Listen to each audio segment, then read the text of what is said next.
Hey, I'm Jody Marks with today's homeowner. You know, I love working in outdoor living spaces because it creates such a cool challenge to use the existing elements that a homeowner has to create something special and very unique for them.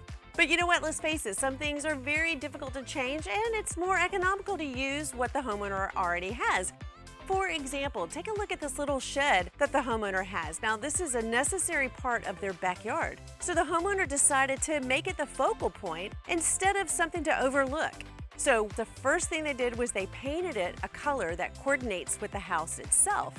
Then they added this, which looks like a pair of shuttered windows. In reality, though, it's just a few 1x4s that were nailed up in the middle of a long, otherwise blank wall and painted it a contrasting color. Now, this only took a couple of bucks and a little bit of time, so anybody can do it. Now, the homeowner took this a step further and they built this wonderful arbor with a built-in bar. So the focal point now has become the destination area of this backyard. Obviously, this took a little more work and a little more skill and just a little more money, but it's still a very simple improvement that you can tackle in a weekend or two.